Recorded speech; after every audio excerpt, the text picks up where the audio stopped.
Hello, Frugal fans. Once again, this is Captain Frugal, and today I'm presenting an episode of In Deep with Marvel Puzzle Quest Captain Marvel.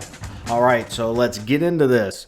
Here we go. This is my Captain Marvel. Currently, she's set at 553. Now, I will say the other option I like having her set is at 355. It depends on what I'm doing. If I'm going against a lot of shielding kind of characters, I like to have 5 on her red because it'll blow out those shields. Plus, a lot of characters' red isn't that high of damage. Hers is only mid-level damage, but it's good maybe to substitute if you don't have a good power hitting red.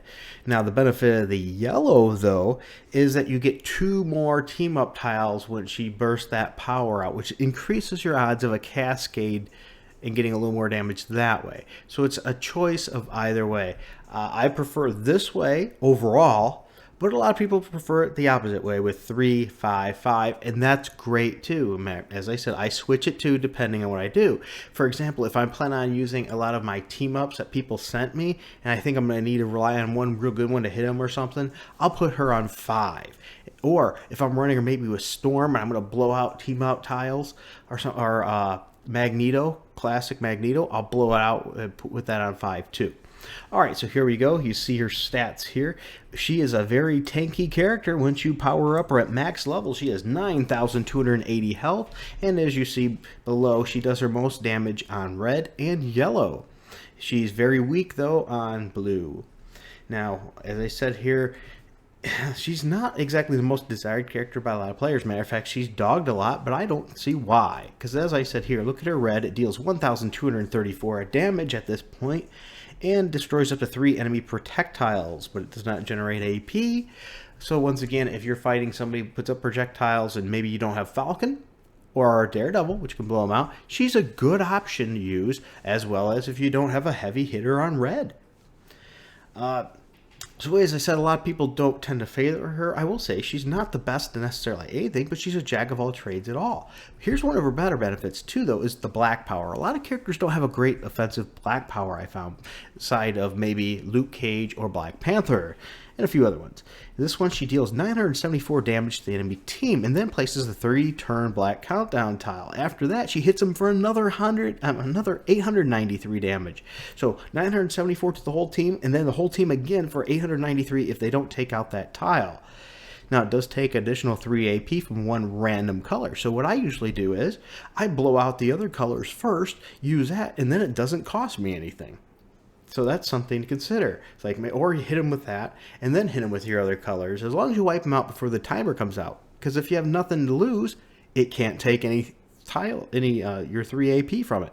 So there's another benefit of her. I use her for cleanup a lot in that respect. Now here's the other one, her strategic command.